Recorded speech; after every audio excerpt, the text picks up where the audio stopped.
네, 성도님들 안녕하세요. 네, 반갑습니다. 오랜만에 또 일부에 함께 성도님들 뵙고 인사드리는 것 같습니다. 저는 주로 2부에 또 오고 있었는데요. 또 이렇게 주님 허락하셔서 이 시간에 또 오랜만에 이렇게 뵙는 분들 또 인사드릴 수가 있어서 좋습니다. 이렇게 일부 시간 끝나고 이렇게 충분히들 인사들 나누시겠습니다만, 저도 이렇게 너무 제가 한동안 못 오고 못 뵀었어 가지고 또 얼굴들을 좀 더 이렇게 좀 바라보게 됩니다. 우리 마스크를 물론 쓰고 계시지만 그래도 이렇게 눈으로 그래도 누구신지 알 것 같습니다. 이따가라도 성도님들 또 반갑게들 인사 나누시고, 또 아쉬움이 항상 있지만 또 그런 주님 안에서 좋은 사귐과 교제가 있으시면 좋겠다 싶습니다. 우리 앞서서 형제님께서 기도하실 때 기도가 되게 저 마음의 아멘으로 화답이 되는 기도였는데, 속이는 저울이 되지 않기를 하나님 말씀이 저는 참 부족하지만 또 그래도 하나님 말씀 그대로 증거될 수 있으면 참 그것만이 정말 이 시간에 우리들의 바람이고 또 기대가 아닌가 생각이 듭니다. 우리 사도행전 2장을 좀 펴주시겠습니다. 사도행전 2장.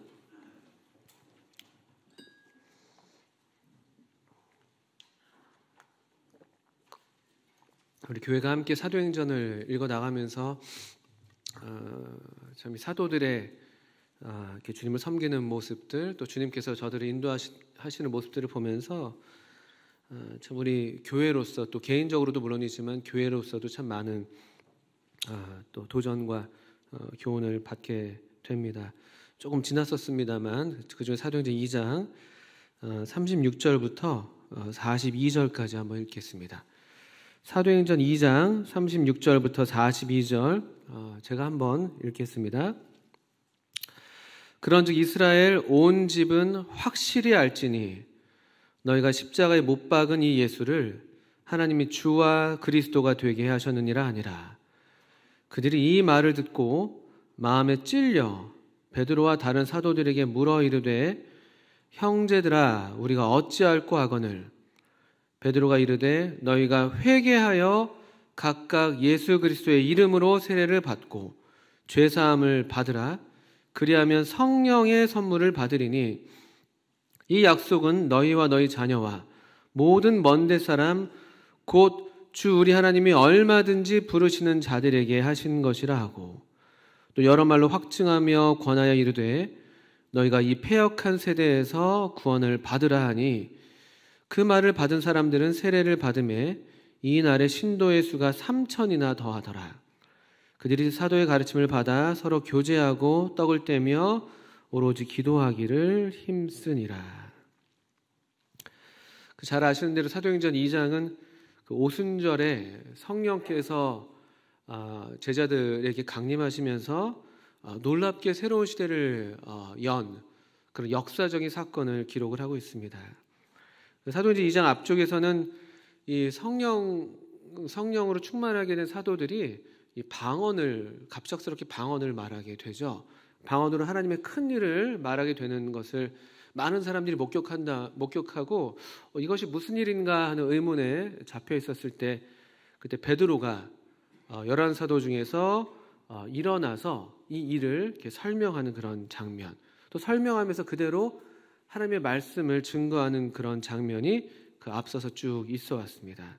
그게 이제 14절부터 우리가 읽은 여기까지가 사실은 말하자면 36절까지가 이 사도 베드로의 성령으로 충만한 사도 베드로가 하나님의 말씀을 전한 그 내용이 전해져 있는데, 그 말씀의 내용을 요약하자면 14절부터 21절, 22절 정도까지는 구약 성경을 인용하면서 이 예수님은 바로 구약 성경이 예언했던, 구약 성경이 가리킨 바로 그 분이시다.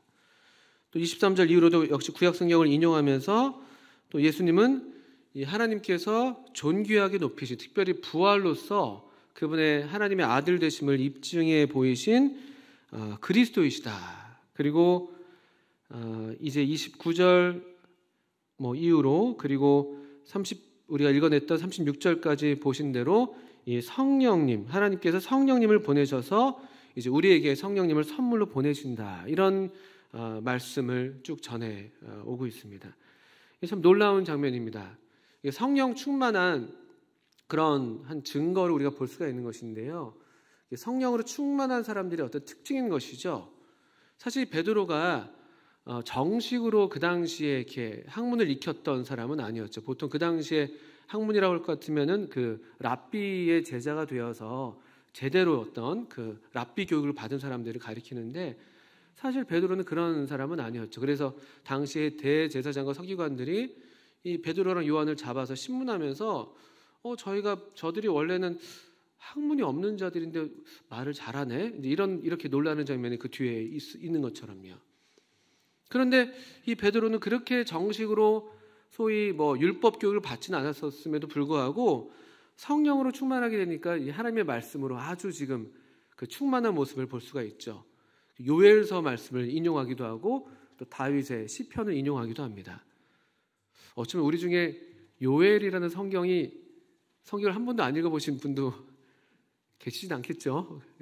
저도 20살 때 처음 요엘서를 봤었습니다. 제 기억에. 그때 요엘서가 있는지, 그런 성경이 있는지도 몰랐었는데요. 그때 저도 이제 성경 읽기표를 따라서 읽다가 요엘서 말씀을 읽었었는데, 어떻든 간에 잘 알려져 있지 않을 것만 같은, 오늘날에도 잘 알려지지 않은 그런 말씀일 수 있는 그런 하나님의 말씀들이 그에게서 막 이렇게 샘솟듯이 막 지금 막 넘쳐나는 것이죠. 이게 준비된 설교가 아닙니다. 성령께서 그날 감동하셔서 또 성령으로 충만케 하셔서 전해야 될 말씀을 전한 것이죠. 그리고 그 말씀의 이제 방향, 역시 그것도 성령 충만한 하나의 특징이 되는 것인데요. 어떤 성령 충만, 또 성령으로 말미암는 말씀은 궁극적으로 그 가리키는 바가 하나님의 아들, 우리 주님 예수 그리스도, 그 내용이 그렇고 그 목적이 그렇고 그분의 어떠하심과 그분의 행하신 일, 그분의 우리의 주되심, 또 그분이 어떻게 하나님의 아들이신지, 그분이 어떻게 죽으시고 부활하셨는지 온통 우리 주님을 향한, 주님을 가리키는 그런 말씀들로 가득 차 있는 것도 보게 되죠. 그러면서 이제 이 말씀의 결론으로 우리가 읽었던 말씀을 사도 베드로가 지금 맺고 있는데요. 36절을 다시 한번 주목해서 보시죠. 그런즉 이렇게 시작합니다. 그런즉이라는 말은 앞의 말들을 다 이제 받아내는 그런 접속 연결어죠. 그런즉 이스라엘 온 집은 확실히 알아라. 우리 옛날 개역 한글에서는 정령 알지니 이렇게 번역됐던 걸로 제가 기억하는데요. 반드시 확실히 알아야 된다. 그러니까 다른 어떤 건 몰라도, 다른 건 다 잊어버려도, 또 다른 많은 배울 것, 알아야 될 것들이 있다 할지라도 반드시 알아야 될 것, 또 확실히 알아야 될 것이 있다면 바로 이것이라는 것이죠. 오늘 우리 성도님들도, 또 저도 그렇고, 우리가 이 말씀을 통해서 확실히 알아야 될 것이 바로 이것입니다. 사실 오늘도 얼마나 이렇게 알아야 될 게 많습니까? 배움도 훨씬 더 많아지고, 다니엘서에서 예언된 것처럼 사람들이 빨리 왕래하면서 지식은 더해져 가고, 인터넷을 열면은 온통 정보들이 넘쳐나고 있죠. 이것도 알아야 될 것 같고, 저것도 알아야 될 것 같고, 코로나에 대한 안내, 안전 안내 문자 계속 우리가 알아야 될 거라고 해서 계속 우리한테 알려주기도 하고요. 여러 가지 하다못해 은행에서 대출을 어떻게 해준다는 정보도 계속 날아옵니다. 어떤 마트에서는 할인한다고도 알려옵니다. 알아야 될 게 너무 많아요. 우리 학생들 같은 경우는 지금 그 입시를 앞둔 학생들이 있습니다. 한창 지금 바쁠 때인데요. 얼마나 외워야 되고 알아야 되고 배워야 될 게 많습니까? 또 지금 중대한 그 진로 진학 시험을 앞둔 우리 형제 자매님들도 계실 텐데요. 알 게 너무 많아요. 그래서 우리 그 17세기 이후에 유명한 철학자들이 이렇게도 말하기도 했죠. 아는 것이 힘이라고도 말하는 사람이 있었고, 또 거기에 직접적으로 대항한 건 아니었겠습니다만 또 뒤에 모르는 게 약이다 이런 말도 나오기도 하고 하여튼 그렇습니다. 이게 알아야 될 땐 알아야 되고 모르는 건 또 몰라야 되겠습니다만, 이러든 저러든 간에 확실히 알 건 하나 있다는 것이죠. 이게 36절에 나온 말씀이잖아요. 이 말씀을 우리가 좀 명심해서, 또 오늘 좀 마음에 성령께서 우리에게도 이런 능력으로 역사하시길 바라는 것인데요. 너희가 십자가에 못 박은 이 예수를 하나님이 주와 그리스도가 되게 하셨다. 이거 아십니까? 이 말씀, 이 진리 아십니까? 확실하게 아십니까? 이건 두 가지가 있습니다. 첫 번째 알아야 될 건 뭐냐?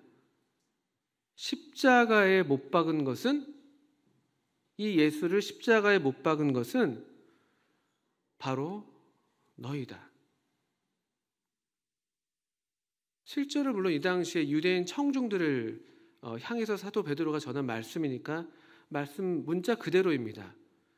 당시 유대인들이 직접적으로 예수님을 못 박지는 않았지만 2장 23절에 보시는 말씀처럼 그가 하나님께서 정하신 뜻과 미리 아시는 대로 내준 바 되었거늘 너희가 법 없는 자들의 손을 빌려 못 박아 죽였다.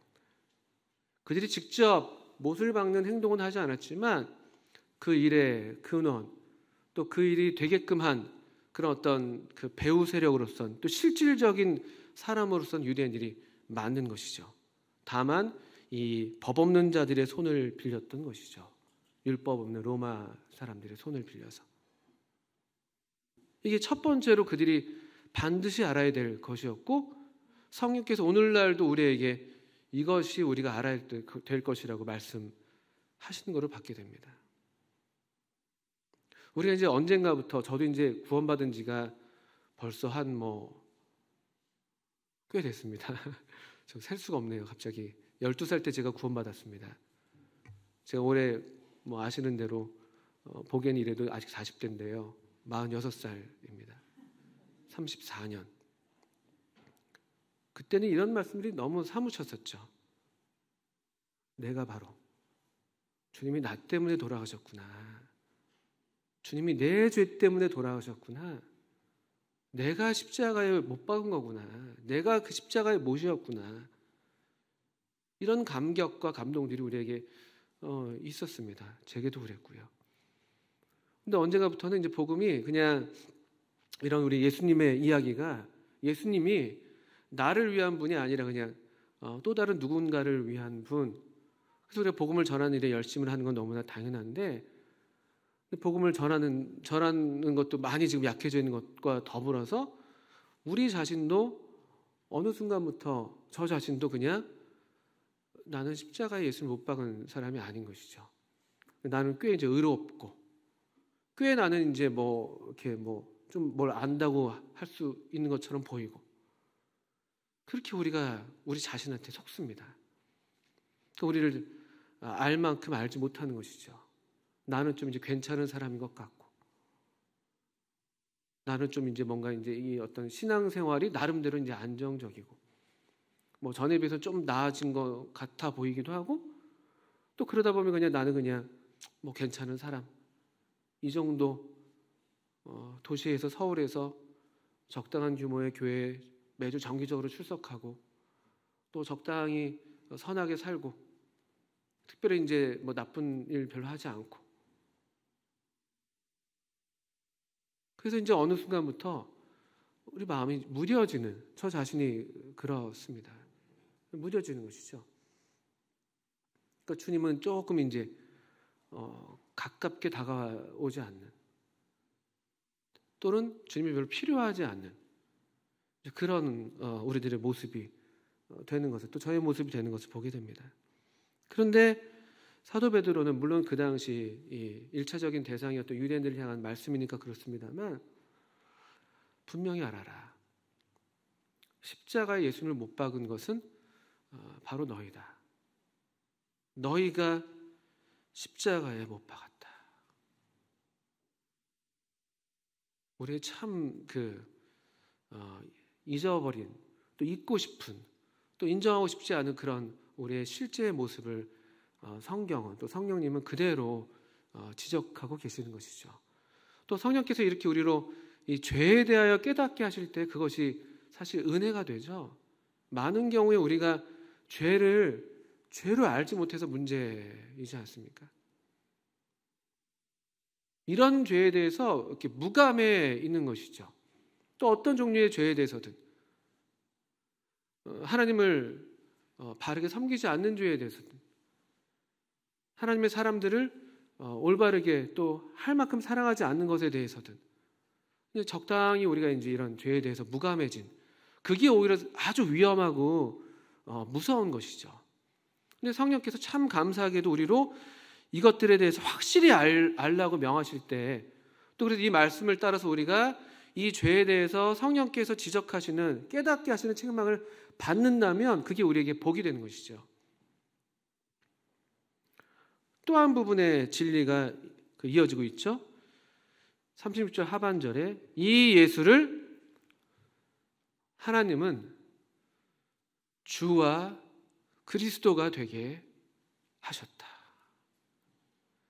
얼마나 놀라운 선언입니까? 이건 승리의 계가죠. 승리의 계가. 아주 담대하고 기쁨과 확신에 찬 그런 선언이 아닐 수가 없습니다. 이 예수를, 너희가 십자가에 못 박은 이 예수를 하나님은 주님과 바로 너희들의 주인, 그리고 너희들이 그토록 고대하던 그 메시아 그리스도 되게 하셨다. 어떻게 그렇게 하셨는가? 부활로서 그분이 죽으셨지만 다시 일어나심으로, 사망에 매여 있지 않으심으로, 또 그의 몸이 썩음을 당하지 않으므로 이 사실을 온 천하에 입증해내는 그런 놀라운 일이 있었던 것이죠. 그래서 2장 24절에 아까 보신 대로 23절 이제 이어서 24절에 이렇게 이 말씀이 이어지고 있죠. 하나님께서는 그를 사망의 고통에서 풀어 살리셨으니 이는 그가 사망에 매여 있을 수 없었음이라. 31절 미리 본고로 그리스도의 부활을 말하되 그가 음부에 버림이 되지 않고 그의 육신이 썩음을 당하지 아니하시리라 하더니 이 예수를 하나님이 살리신지라. 우리가 다 이 일의 증인이로다. 하나님이 오른손으로 예수를 높이심에 그가 약속하신 성령을 아버지께 받아서 너희가 보고 듣는 이것을 부어주셨느니라. 다윗은 하늘에 올라가지 못하였으나 친히 말하여 이르되 주께서 내 주에게 말씀하시기를 내가 내 원수로 내 발등상이 되게 하기까지 너는 내 우편에 앉아있으라 하셨도다 하였으니,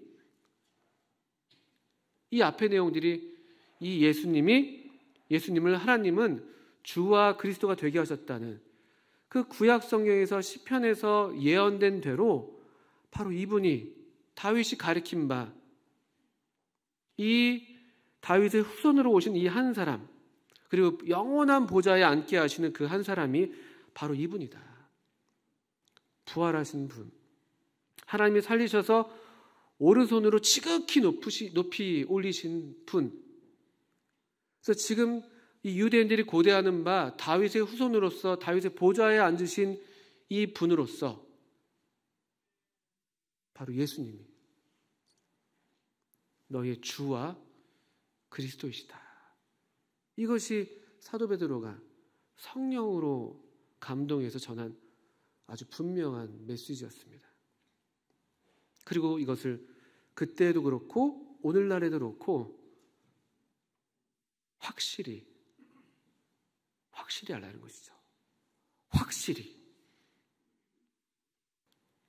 다른 건 대충 알아도 되고 또 몰라도 되고, 그렇지만 틀림없이 확실하게 알아야 될 이 진리는 바로 이것이라는 것이죠.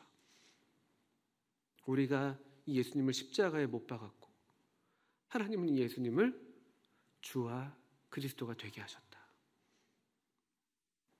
이걸 우리가 알고 있냐는 것이죠.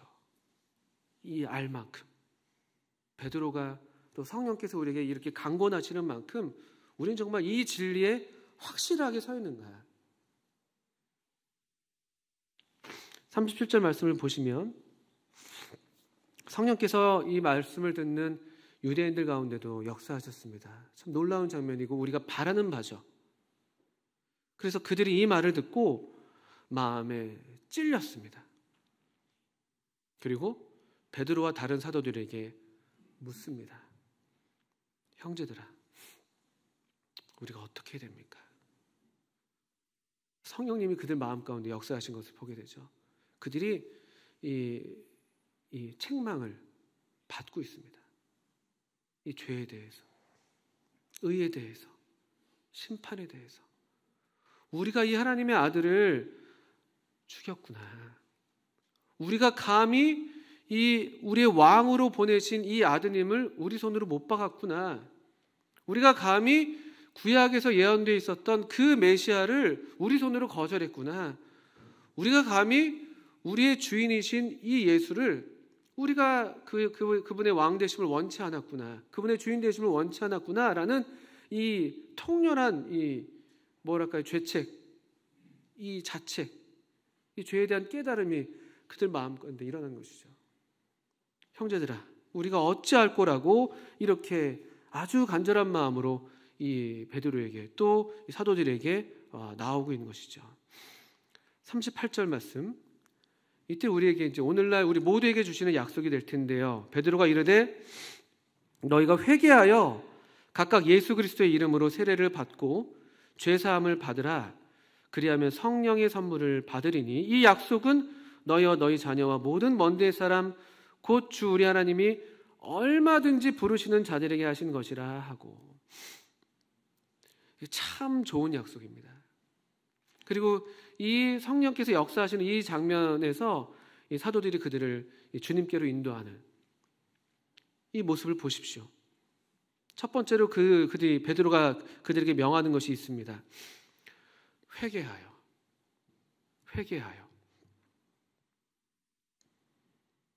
너무 제가 초보적인 말씀을 사실 드리는 것이죠. 이 회개가 무엇입니까?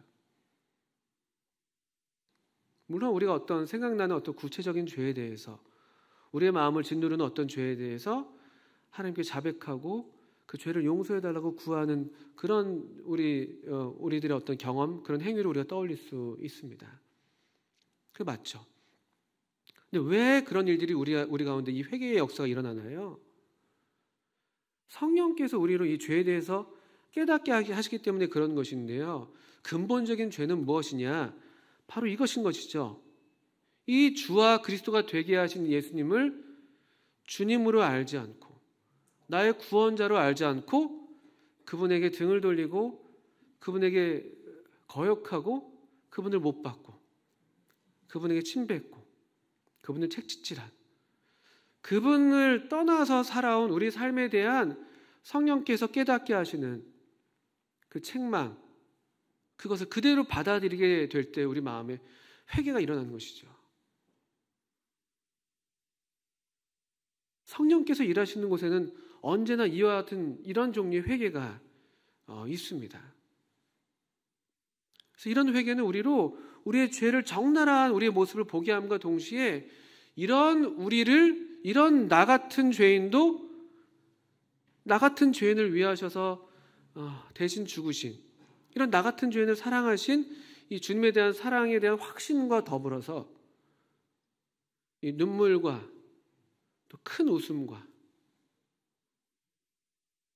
이런 종류의 일들이 우리 가운데 일어나는 것이죠. 회개하여 예수 그리스도의 이름으로 세례를 받고, 예수님의 이름으로 세례를 받는 것, 이때 이 유대인들은 더더군다나 중요한 일이었습니다. 왜냐하면 그들이 실제로 이 예수님을 죽였으니까.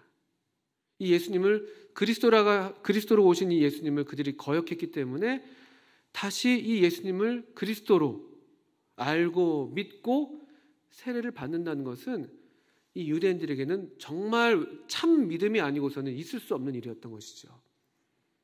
사실 오늘날 우리들이 받는 침례도 세례도 이와 같은 종류의 것이죠. 그 시대와 환경이 조금 다르다 할지라도 우리 마음으로도 동일하게 성령께서 우리로 이렇게 깨닫게 하시고 우리로 회개하게 하시고 죄에 대해서 인정하게 하시고 돌이키게 하셔서, 주님, 제가 죄인입니다.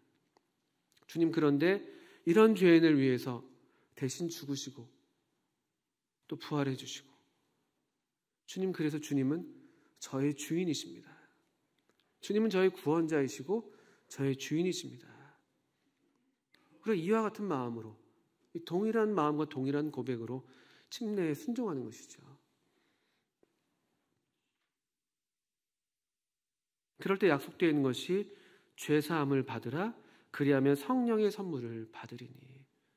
이 죄사함과 성령의 선물이 논리적으로는 좀 이렇게 떨어져 있는 것처럼 보이는 그런 진술입니다만, 사실은 이것은 한 사건으로서 이 성령께서 우리를 거듭나게 하실 때 일어나는 일들인 것이죠. 이런 말씀을 왜 드리는가 하면, 우리도 이것을 확실히 알아야 되기 때문에 그렇습니다. 저 자신도 그렇고요. 우리가 이미, 우리 많은 성도님들이, 여기 앉아 계신 성도님들이 이미 예수님을 주님과 또 구주로 영접하시고 성령으로 거듭나셔서 침례에 순종하신 분들이 대다수이신데요. 그래서 정말 알고 있는가? 정말 알고 있는가? 내 삶 가운데 이런 참된 회개가 참으로 있었던가? 또 주님께서 오늘 이 시간에 나에게 돌이키라고 하시는 그런 부분에 책망하시는 부분은 없는가? 나는 정말 죄사함에 확신이 있는가? 나는 정말 성령을 선물로 받아서 이 성령의 능력 가운데 죄를 이겨나가면서 승리하는, 내 과거의 삶으로부터 돌이키는 그런 일들이 있었고 또 지금 내 삶에서 일어나고 있는가? 이런 질문들을 하게 되는 것이죠. 데살로니가전서 1장을 보시게 되면은 이 데살로니가 성도들의 이제 변화를 우리가 보실 수가 있는데, 이 데살로니가가 이제 항구 도시여서 대단히 부패했던, 아주 타락했던 도시였습니다. 그들이 우상을, 우리 보통 그런 위험 직종에 있는 분들이 이제 이런 안전을 위해서 여러 종류의 위험 우상들을 숭배하는 경우가 있는데, 그들도 그랬던 것 같은데요. 1장 9절을 보시면, 그들이 우리에 대하여 스스로 말하기를 우리가 어떻게 너희 가운데서 들어갔는지와, 그 다음 보십시오. 너희가 어떻게 우상을 버리고 하나님께로 돌아와서 살아계시고 참되신 하나님을 섬기는지와, 또 죽은 자들 가운데 다시 살리신 그의 아들이 하늘로부터 강림하실 것을 너희가 어떻게 기다리는지를 말한다. 이게 데살로니가 교회에 대한 소문이었습니다. 어떤 소문이 났냐면은, 야, 저렇게 우상을 섬기던 데살로니가 사람들이 우상을 버렸네? 하나님께로 돌아왔네? 저렇게 내일은 없다고 오늘 흥청망청 살던 저 데살로니가 사람들이 하늘로부터 강림하실 예수님을 저렇게 간절하게 기다리면서 삶이 절제가 되고 정돈이 되네? 저들 가운데 저런 놀라운 삶의 변화가 있네? 그런 소문이 났던 거예요. 그게 어떻게 일어날 수 있는가? 1장 5절 보시면, 이는 우리 복음이 너에게 말로만 이르는 것이 아니라 또한 능력과 성령과 큰 확신으로 된 것입니다. 이게 사도 베드로가 전하는 대로 너희가 회개하여 예수 그리스도의 이름으로 세례를 받고 죄사함을 받으라, 그리하면 성령의 선물을 받을 것이라고 약속했던 그 약속이 실제로 사람들에게서 일어나는 모습들이, 이런 모습들이라는 것이죠. 성령과 능력과 성령과 큰 확신으로, 복음이 말로만 임하는 게 아니라고 말씀하고 있습니다. 우상을 버리고 사시고 참되신 하나님께로 돌아오게 만드는 힘이 있는 거예요. 우리를 우리 죄에 대해서 회개하게 하고 돌이키게 만들어서 하나님께로 우리로 나아가게 하는, 이 하나님의 사랑의 강권함을 받는, 또 우리로 이 세상의 어떤 향락과 이 세상에 매이게 하는 그런 것들을 다 벗어버리게 하고 장래 우리를 노하심에서 건지실 그분이 오실 것을 간절한 마음으로 기다리게 하는 그런 삶으로 우리를 빚어가시는 것이 이 성령께서 역사하실 때 일어나는 놀라운 삶의 변화인 것이죠. 이걸 그 당시 초대교회 성도들은 그냥 다른 말이 필요 없을 정도로 이게 그냥 너무나 정상적인 그런 현상이었던 것을 우리가 보게 되죠. 또 그 말씀에 이어서 2장 우리 사도행전으로 돌아오시면 그래서 2장 39절 40절에 이 사도들의 권함으로 확증함과 권함을 받아서 이 패역한 세대에서 구원을 받으라는 이런 간절한 말씀을 41절에 받았습니다. 그들이 이 말을 받았다고요. 성령과 능력과 큰 확신으로 받아들이게 된 것이죠. 그래서 그날 41절 그 말을 받은 사람들이 세례를 받았고 신도의 수가 3,000이나 더해졌습니다. 그들의 삶은 우리가 잘 아시는 말씀대로 사도의 가르침을 받고 떡을 떼고 서로 교제하고 떡을 떼며 오로지 기도하기를 힘쓰는 이전에 그들이 살아보지 못한 삶이에요. 그들이 이런 종류의 삶을 언제 계획이나 했었겠습니까? 이런 일들이 일어났습니다. 우리가 사도행전 읽어오시는 것처럼 4장에서 5장에서 계속 이런 성령의 역사들이 나타나고 성도들이 이 성령님으로 말미암는 놀라운 능력과 담대함 가운데 살아가게 되고 사람들이 그들을 두려워하면서 또 칭찬하는 두려워하면서 칭찬하는 이런 일들 이게 초대교회가 또 성령님으로 거듭난 이 성도들이 처음 보였던 모습이었습니다. 이런 말씀들을 보면서 주님이 우리에게 하시는 말씀은 없는지 과연 나는 정말 확실히 알고 있는지 정말 나는 이 예수님을 주님으로 그렇게 살고 있는지 정말 나는 성령의 능력을 경험하면서 성령께서 죄를 깨닫게 하실 때 그 죄를 버릴 그런 마음에 그런 어떤 그 자세가 있는지 아니면은 참 슬프게도 사도행전 그 7장인가요? 스데반의 설교를 듣고도 그들도 마음에 찔림을 받았는데 그때 그들은 이 그 스데반의 말을 받지 않았죠. 아주 무서운 장면으로 그 묘사가 되어 있습니다. 그들이 귀를 막았습니다. 그들이 큰 소리를 지르며 귀를 막고 일제히 그에게 달려들었다. 참 무서운 말씀이죠. 오늘날도 여전히 성령께서 우리 가운데 이 같은 말씀으로 우리에게 말씀하신다고 믿습니다. 확실히 알지니 너희가 십자가에 못 박은 이 예수를 하나님이 주와 그리스도가 되게 하셨다.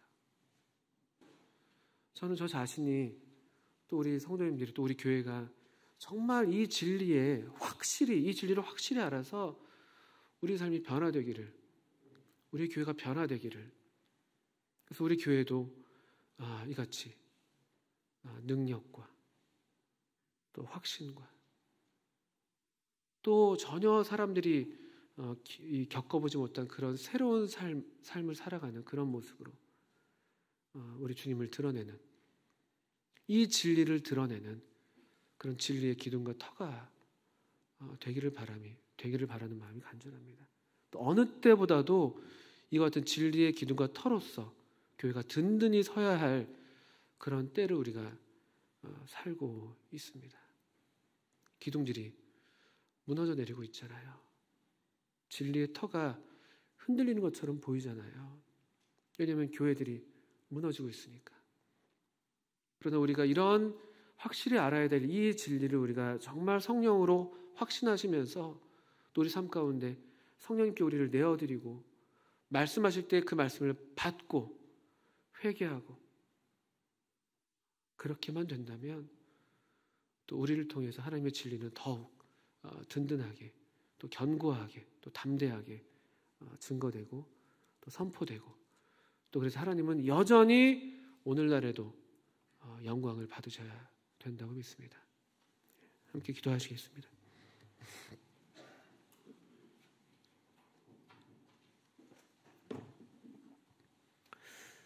하나님 아버지 저희들을 도와주셔서 오늘날 또 성령이 교회들에게 하시는 말씀을 때마다 듣게 하시고 또 주님 각 성도님들의 이 사정과 또 중심을 우리 주님께서 아시겠사오니 또 때에 맞는 말씀들을 계속 주셔서 우리 교회로 또 양식이 없어서 줄이지 않게 하시고 또 이 주님의 말씀으로 여겨지는 것들에 대해서 참 간절한 마음으로 받게 하셔서 오늘날 이와 같은 어려운 시절에 도리어 이러한 때가 우리에게 기회가 되게 하시고 또 하나님께 더욱 나아가게 되는 또 우리가 새롭게 되는 그런 하나님의 은혜의 때가 되게 해주시기를 간절히 기도합니다.